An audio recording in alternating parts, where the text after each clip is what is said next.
Assalamualaikum warahmatullahi wabarakatuh. Bagaimana kabarnya anak-anakku semuanya? Semoga anak-anak dalam keadaan sehat walafiat dan semangat mengikuti pembelajaran jarak jauh ini ya. Sebelum kita memulai pembelajaran, jangan lupa anak-anak untuk berzikir terlebih dahulu ya. Dan kita berdoa bersama-sama agar Allah beri kemudahan. Wahid istain salasah. A'udzu billahi minasyaitonir rajim. Bismillahirrahmanirrahim. Allahumma anfa'ni ma 'allamtani wa 'allimni ma yanfa'uni wa zidni ilman. Alhamdulillah anak-anakku semuanya, hari ini kita belajar Sirah Nabawiyah. Nah, kita hari ini masih di pelajaran 2, Kisah Nabi Muhammad. Yang akan kita bahas hari ini yaitu kisah masa kecil Nabi Muhammad. Anak-anak simak baik-baik videonya ya. Bayi Muhammad disusui oleh Halimah As-Sa'diyah selama 2 tahun. Lalu dilanjutkan dalam pengasuhannya hingga usia 5 tahun. Selama diasuh oleh keluarga Halimah, Muhammad kecil membawa banyak keberkahan dalam kehidupan mereka. Namun di akhir masa pengasuhan Muhammad terjadi peristiwa Syak al-Sadr, yaitu pembelahan dada yang membuat Halimah khawatir akan keselamatan anak susuannya itu. Telah menjadi tradisi baik di kalangan wanita Mekah yang baru melahirkan untuk menyusukan bayi mereka kepada wanita-wanita yang tinggal di dusun atau pedesaan. Kondisi pedesaan yang segar dan lingkungan yang masih alami membuat anak-anak tumbuh dengan sehat, kuat, dan dapat berbahasa Arab dengan fasih. Sebelum kedatangan para wanita dari Bani Sa'ad, Muhammad sempat disusui oleh Suwaibah, budak perempuan Abu Lahab.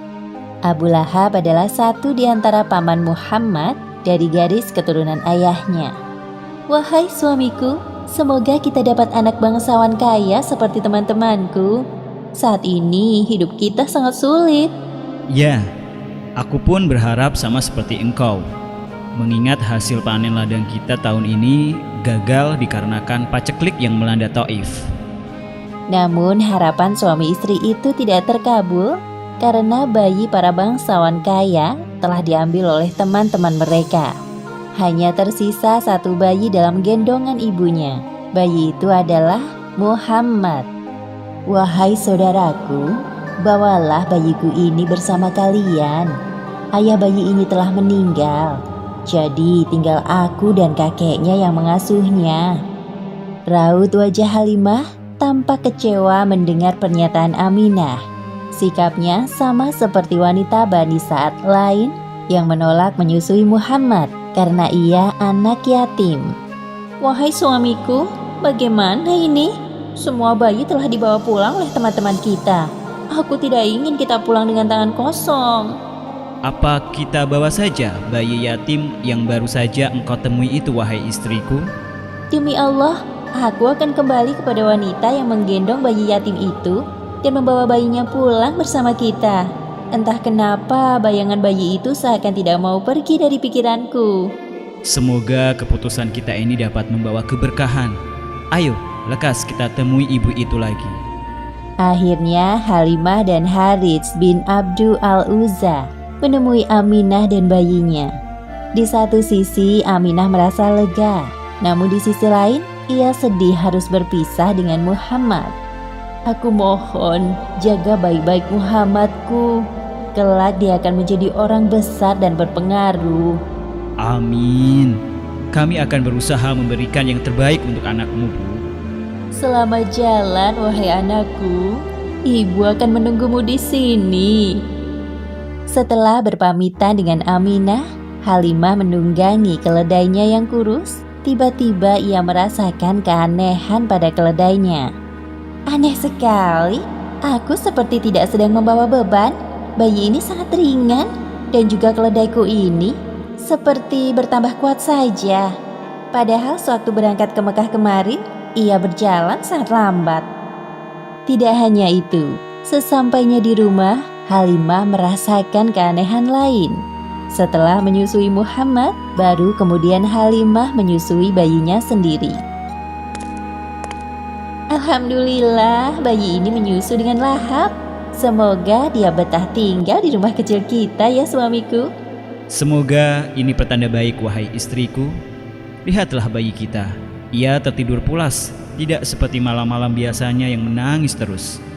Ketika suami Halimah mengecek ke dalam kandang ternak, ia dapati unta mereka mengeluarkan susu. Padahal unta itu cukup tua dan sudah tidak mengeluarkan susu setetes pun sebelumnya. Wahai istriku, pasti engkau tidak percaya apa yang aku bawa. Coba, minumlah. Apa ini? Susu unta?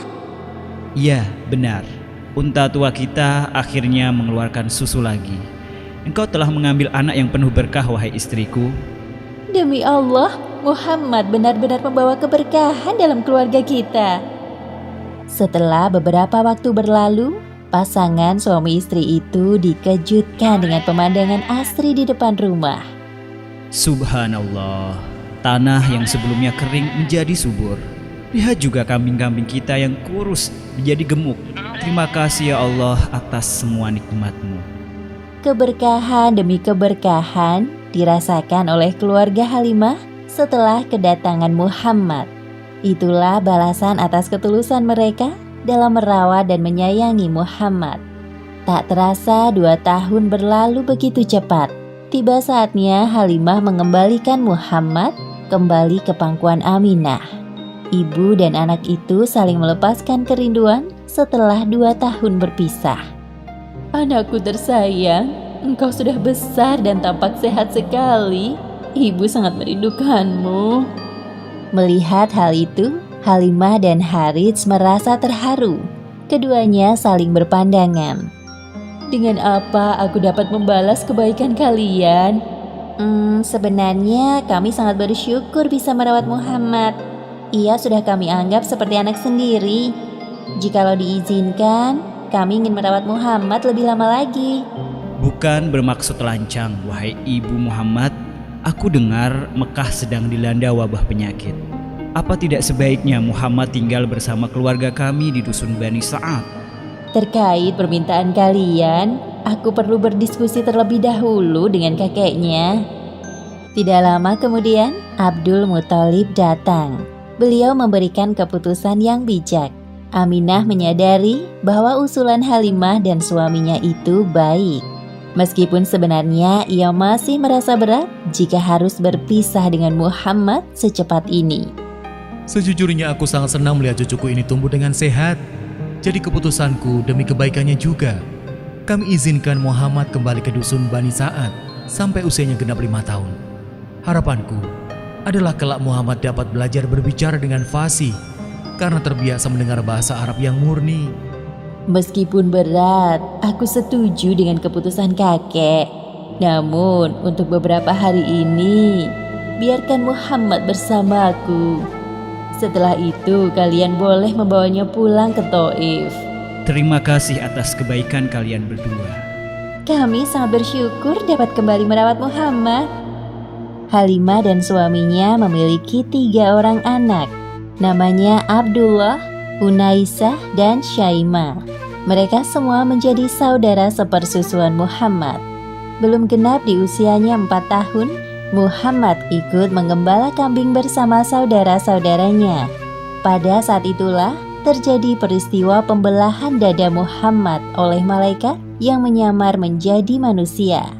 Ibu, Muhammad kita. Muhammad kenapa nak? Muhammad dibunuh oleh seseorang. Hah? Yang benar saja.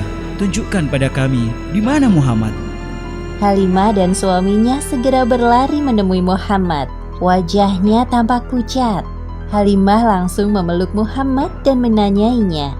Apa yang terjadi padamu, nak? Kemudian Muhammad menceritakan peristiwa yang barusan terjadi kepadanya. Seperti yang disebutkan dalam hadis riwayat Muslim nomor 162. Rasulullah Shallallahu Alaihi Wasallam didatangi malaikat Jibril ketika beliau Shallallahu Alaihi Wasallam sedang bermain dengan beberapa anak. Jibril kemudian menangkapnya, menelentangkannya, lalu Jibril membelah dada beliau. Jibril mengeluarkan hatinya dan mengeluarkan dari hati beliau segumpal darah beku sambil mengatakan, "Ini adalah bagian setan darimu." Jibril kemudian mencucinya dalam wadah yang terbuat dari emas dengan air zam-zam. Lalu ditumpuk, kemudian dikembalikan ke tempatnya. Wahai suamiku, perasaanku tidak enak. Secepatnya aku akan membawanya kembali ke Mekah. Aku takut setan telah menggodanya. Ya, kalian berdua berhati-hatilah. Setelah peristiwa menggemparkan itu, Halimah bermaksud menyerahkan Muhammad kepada ibunya sebelum waktu yang ditentukan. Wahai saudariku, apa terjadi sesuatu pada putraku sehingga membuatmu menemuiku sebelum waktu yang telah kita sepakati? Iya, memang terjadi sesuatu kepada putramu. Aku rasa kami telah menyelesaikan tugas untuk mengasuhnya. Sekarang saatnya aku kembalikan ia kepadamu. Tunggu, katakan dengan jelas agar aku bisa mengerti sebenarnya apa yang terjadi pada Muhammad. Halimah menceritakan peristiwa pembelahan dada Muhammad kepada Aminah dengan suara yang terbata-bata. Sedangkan Aminah dengan tenang mendengarkan penjelasan Halimah. Wahai ibu susu anakku, demi Allah, setan tidak mempunyai daya upaya untuk merasuki tubuh anak suci ini. Masih ingatkah engkau? Aku pernah mengatakan kepadamu bahwa kelak Muhammad ini akan menjadi orang besar. Sewaktu aku mengandungnya, aku merasakan banyak keajaiban. Apakah keajaiban itu juga terjadi kepada keluargamu?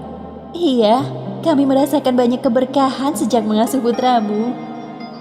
Jadi tenanglah wahai saudariku, jangan khawatir. Insya Allah Muhammad selalu dilindungi olehnya. Aku dan kakeknya telah mempercayakan pengasuhan Muhammad kepadamu. Setelah mendengar penjelasan Aminah, Halimah dapat bernafas lega. Semua ketakutannya sirna. Begitulah akhirnya Muhammad kembali ke dusun Bani Sa'ad bersama Halimah. Sekarang usia Muhammad telah genap 5 tahun. Tidak lama lagi Muhammad akan berpisah dengan keluarga Halimah.